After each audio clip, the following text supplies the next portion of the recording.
Hi everyone, it is Sabra from Hoofalls and Footfalls. Sorry for getting started here a few minutes late. I was having some technical issues getting the live stream to work.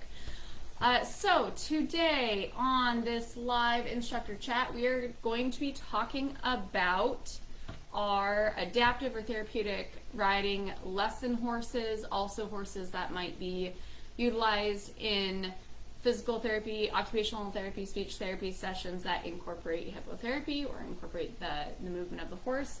So when we're talking about horses being crooked or chronically crooked, some things that we might see when our lesson horses are crooked in a lesson is them tending to drift in or drift out, going one direction. So say they're really good at staying on the rail, going to the left, but to the right, they tend to drift in. A horse might have difficulty turning one direction over the other. You might notice that your tack and your equipment start to shift off one way. Maybe your student starts to shift off a certain direction. They're stiff under saddle when you go to ride them and school them. So again, one direction feels better than the other or moves more true. So we're going to be talking about crooked lesson horses and some of the unique factors that we have in adaptive or therapeutic riding lessons or equine assisted services kind of across the board that might be a root cause of this crookedness during our lessons. So for those of you joining on live, if you want to go ahead and let me know that you're watching, tell me where you're from, and tell me, have you experienced or seen a crooked horse in your lessons? So when they're traveling down the rail, or your rider is riding them around the arena, have you noticed them being crooked or kind of lopsided or tack or equipment moving? So I'd like to know what you see in your lessons when your lesson horses are moving crooked. All right, so chronically crooked horses. This is something that we see a lot in lessons, kind of across the board, whether they're traditional or adaptive or therapeutic riding lessons. And that is because as humans, we tend to do things kind of more one-sided. So we tend to go around the arena more tracking left than we do tracking right. There are certain things, turning left, turning right, we usually have a preference of which one we tend to gravitate to. So as humans, unless we take a lot of mental energy and getting good habits about being even in what we do with our horses and being symmetrical, not just physically but also in actions that we do, we can tend to be lopsided. And then when we do things not evenly or kind of lopsided in how we're handling or turning or whatever we're doing, that can then impact our horses. So we might see a crooked horse or a horse that travels better one direction than the other in traditional lessons, but especially so in adaptive or therapeutic riding lessons. Adaptive and therapeutic riding, those terms are interchangeable. They mean one and the same. I personally use adaptive riding, so kind of for the sake of less words, I'm just going to say adaptive riding for the remainder of the chat. So in adaptive riding, we tend to have a unique factors that our horses experience that they usually don't experience in mainstream lesson programs. And do you guys know what that factor is and how that might impact our horses? So what's a guess? What do you think is something that manifests and is in our adaptive riding lessons that can have a huge impact on how our horses move and track, and if they travel more straight or if it's kind of setting them up to be crooked? So go ahead and put your guess down. And while we're waiting for guesses, make sure you guys check out hooffallsandfootfalls.com. That is my website where I have all of my resources and education and links for adaptive riding instructors, equine specialists, other people in the equine assisted activities and therapies industry. And there's blogs and videos, and there's also the Intuitive Instructor Club, which is a membership-based group. We have over 60 hours of educational videos. And July, if you are watching this and it is before July or the end of July 2021, make sure you sign up for the free book club where we're going to be going over the language of coaching, which I have it setting somewhere. Oh, I put it away. So make sure you sign up for that free book club. That's going to be lots of fun. Alrighty, so getting back to the chronically crooked horses. A guess here from Christina was volunteers. Ding, ding, ding. Yes, that is going to be one of the unique factors to adaptive or therapeutic riding that is kind of unique to other lesson types when we're getting kind of traditional or mainstream lessons versus what our lesson horses experience in adaptive riding, hippotherapy, something along those lines. I'm seeing other individuals post type of horse, disability you're working with, unbalanced rider.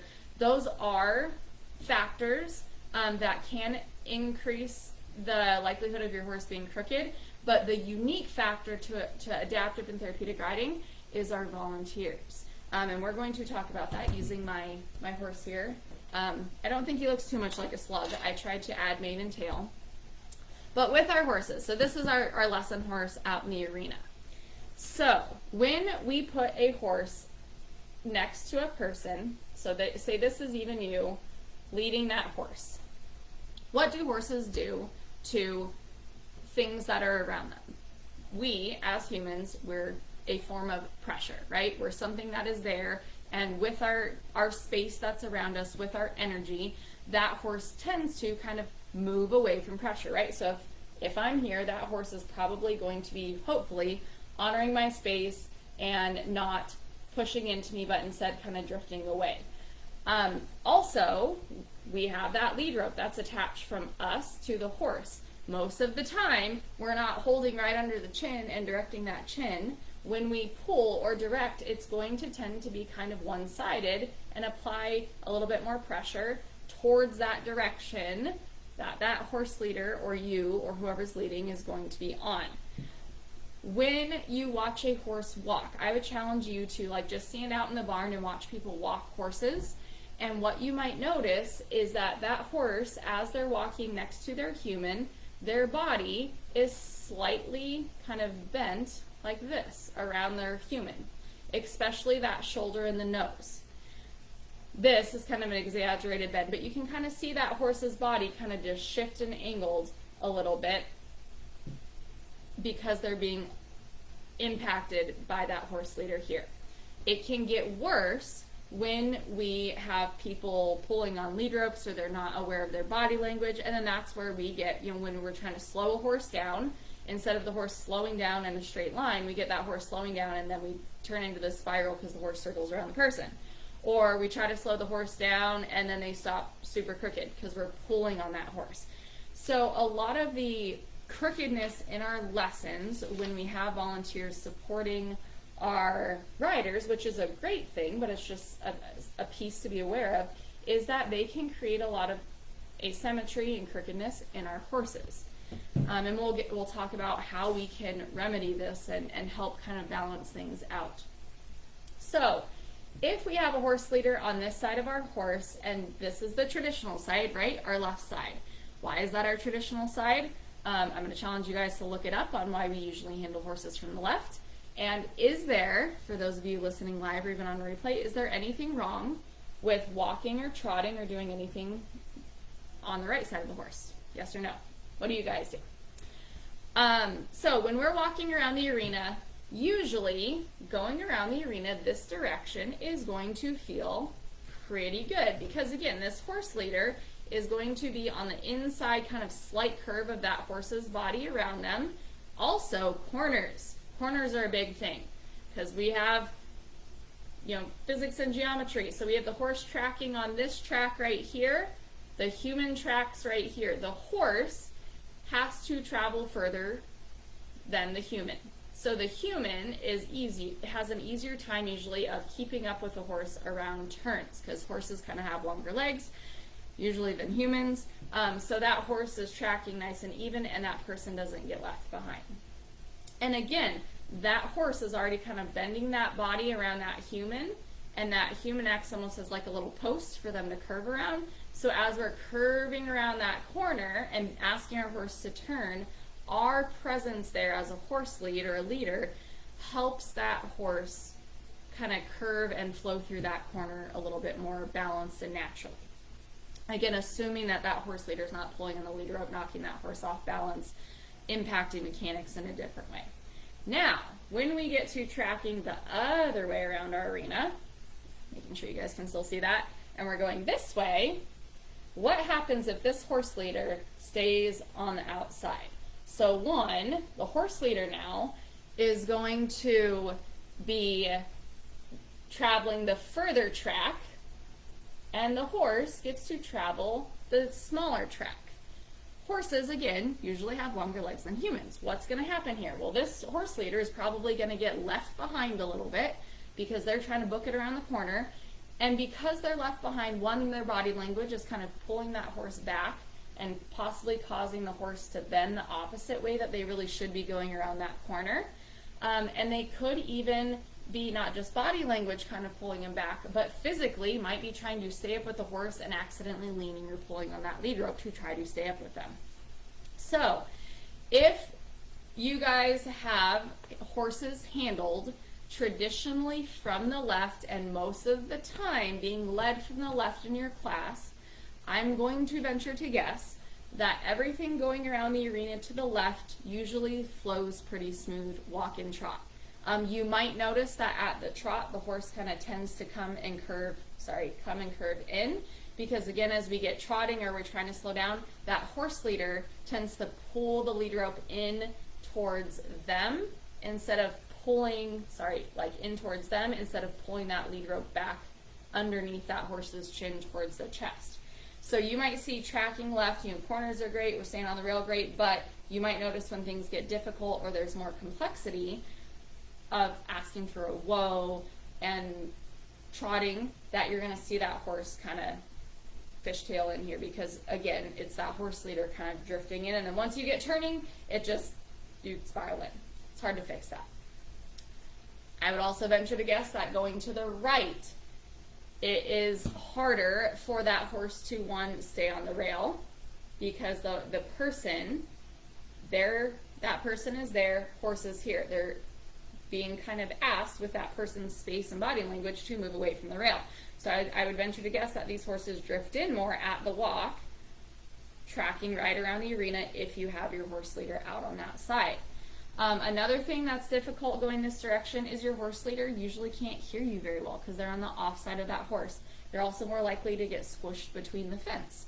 So how can we solve this solution or solve this problem? What's the solution? I would highly suggest, one, school your horses to do this. Two, let your volunteers practice this because this is going to feel very odd. But what we can do is, if we are tracking left around the arena, then our horse leaders are on the left of the horse. They're on the inside of that horse. So if our horse is going this way, this is the outside of the horse, this is the inside. So we're going to want our horse leader to take that inside track. If we change directions, then we're going to change the side that we're leading from so that our horse leader is no longer here on the outside of the horse, but now they're here on the inside, okay? It takes practice. A lot of the horses, when they first get introduced to this, they're going to be like, what the heck are you asking me to do? How do I do this? So it takes a few weeks. Depends on the horse on how quickly they pick it up. Some of them pick it up super quick in 5-10 minutes, and they're like, oh, okay, this is not a big deal. I get it. Some horses, it takes a little bit more practice. Same thing with volunteers. Some of your volunteers might naturally shift easily to being able to lead on the other side. Some of them might really struggle with leading on that new inside, or the off side of the horse technically, that inside of that horse tracking right. So, changing directions, there's a couple different schools of thought on this, or I'm sorry, not changing directions, changing sides when you're leading. A couple different schools of thought. I have seen it done 3 different ways. There is one way where anytime you change direction, you whoa, and then the horse leader does, like, from here, they do like a little showmanship pivot around the front of the horse, and they swap sides at a whoa. For those of you that aren't familiar with like showmanship or like horsemanship in hand classes, look up a video of it and you'll see like the pivot where you shift sides of your horse. So you can do it at a whoa.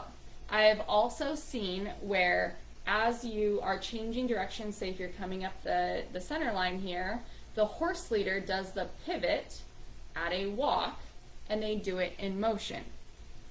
I know a lot of people that's like, oh my gosh, we can't change in front of our horse while we're moving. If your horse is schooled for it, if your volunteers are trained well and have practiced over and over before you put a student on their back, this can actually go well. And then we're minimizing the time that we're stopping. And then we can actually practice change of rein while staying in motion and not always having a halt in there. I have also seen where the horse leader goes here, they drift in front of the horse, and they kind of just drift this way and go on this side. That, while their back is still to the horse. So you just kind of drift in front of the horse and you signal to the horse with your hand to go over behind you. That tends to work well for students who are like tied off or offline, because that horse leader can drift sides with the horse, but not come behind the horse this way where the horse might stall out because they're like, oh, where did my horse leader go? And you're also not kind of getting in that kick zone. So there's multiple different ways of changing sides while you're leading your horses. The key to it is, one, school your horse, teach your horses, figure out what works for you guys, and then you have to give your volunteers a chance to practice outside of lessons. You can't expect them to practice like one time really quick and then be okay with this new format going forward. So, horse leaders.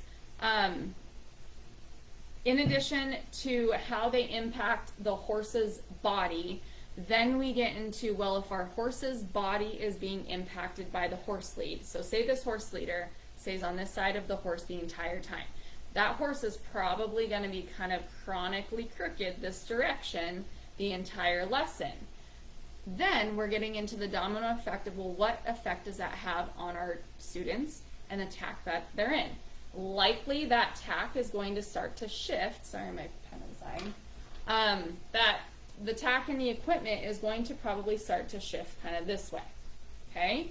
Because that horse's body is, again, kind of tipping, rolling to the outside of way from that horse leader. If your student follows that tack and the horse and that bend, that student then, you might see their hips shift off to the right. Sometimes though, your rider is kind of like pulled in and like gravitational pull to this volunteer, and they might actually start leaning in towards the side that other human is on, because they might be communicating with each other verbally. Maybe they're leaning in towards them because they like them. So that horse leader is not only impacting the body of the horse and the crookedness of that horse or straightness of the horse, but it could then impact the horse's body, which could then impact the rider, and it could impact the horse's body, which impacts the tack, which can also impact the rider. So there's like this whole domino effect. So having horse leaders switch sides can also then help that tack maybe stay a little bit more even, maybe help draw that student then,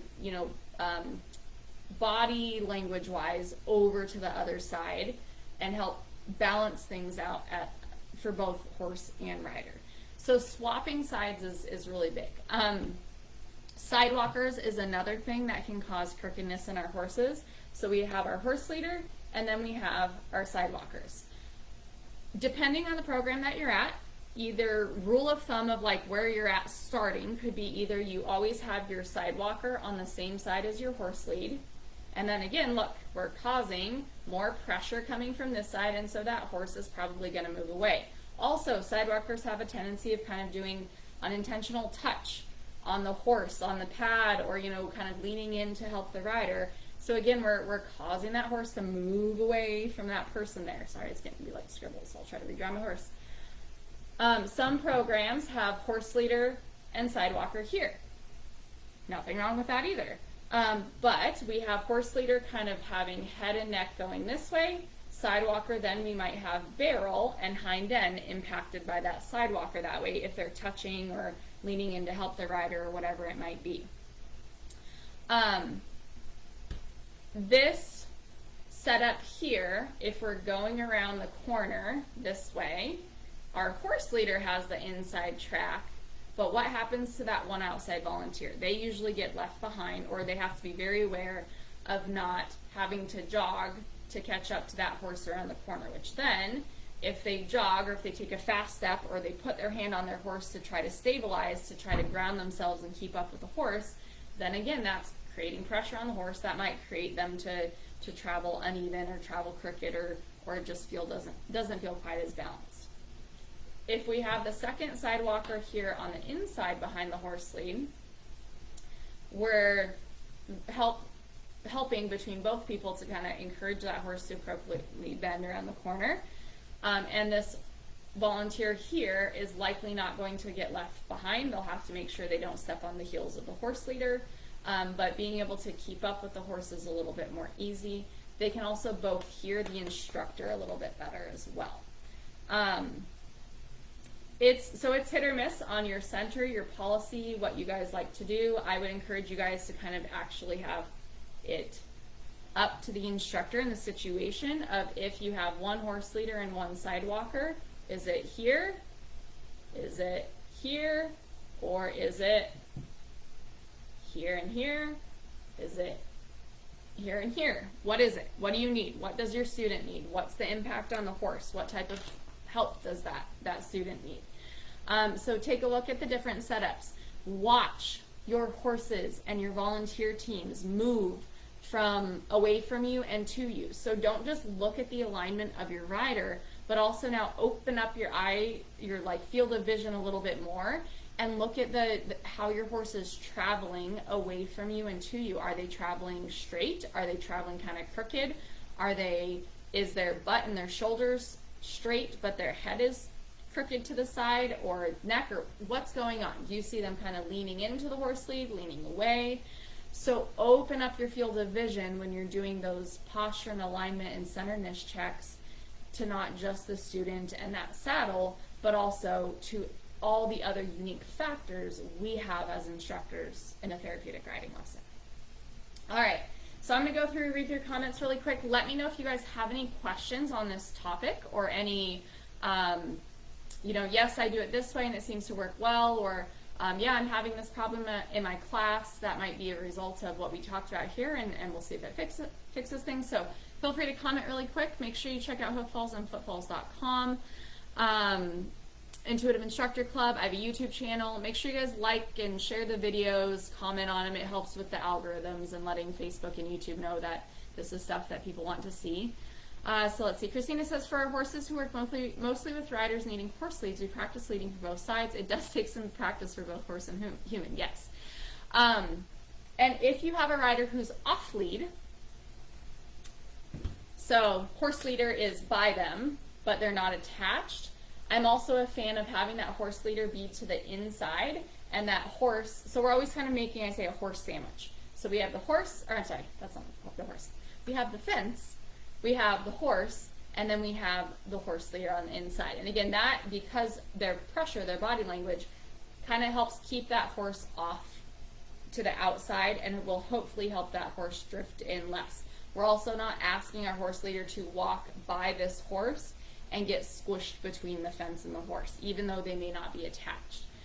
So for my students that are offline, I like still having that horse leader switch sides, tracking different directions, because they can kind of then, with their body language, help encourage that horse to stay out or turn in or whatever they might do. So even though they're not attached, we can still, as volunteers and horse leaders, have a little bit of direction through our nonverbals given to that horse.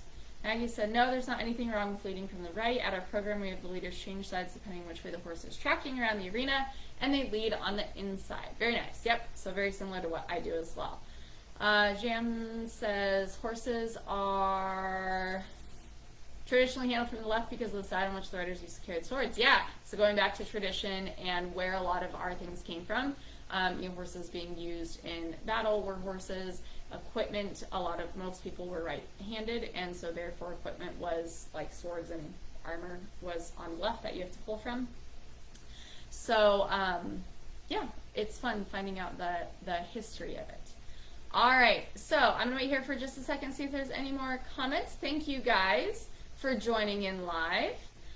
There was a comment, how the saddle is fitted to the horse. Yeah, so saddle fit, equipment fit can create crooked moving horses. in addition to volunteers and in addition to riders sitting crooked. Like, there's so many pieces, but we talk about saddle fit, I think, more frequently than how our volunteers impact our horses. So we talk about saddle fit, we talk about, well, if our rider's imbalanced, then that can cause our horse to be imbalanced or be uncomfortable. But we sometimes overlooked the impact of our volunteers on how our horses move around the arena, and then how our horses move and carry themselves impact our tack, which is on top of them, which then impacts the rider, which is on top of the tack and the horse. So it's this full layering puzzle piece, and hopefully this just gives you another thing to look at so that you can help address posture and alignment issues, difficulty staying on the rail one direction, or difficulty turning one direction, trotting, staying on a straight line, whatever it might be. So remember that there's just more factors outside of the rider and the tack. We also, as adaptive riding instructors, we also have that unique factor of volunteers. And sometimes volunteers don't realize how much of an impact they can unintentionally have on a horse, and how much mindfulness they need to have of not only how and when they're pulling on the lead rope, but how their body language next to the horse or their location next to the horse can then impact that horse that they're working with. Alrighty, so I'm going to go ahead and wrap up this live discussion. Feel free to share this post, like it, comment on it. I love to hear your thoughts on it, and make sure you join in next week. We are doing another instructor chat. I will be going live weekly over the summer while my lessons are still slow. And then live streams will cut down a little bit. They won't be as frequent once lessons pick back up. But please let me know if you guys have any requests for upcoming topics that you guys want to talk about during the live instructor chat. If it's a longer one, we'll spend more time talking about it. If it's just a quick one, I usually feature that on Ask an Adaptive Riding Instructor, and that's just like usually 5-minute little chats that I will go over quick questions. So if you want to ask me a question, ask one in the comments, or email me, saber.p@hooffallsandfootfalls.com. Thank you guys for joining in, and I'll see you guys on the next live instructor chat.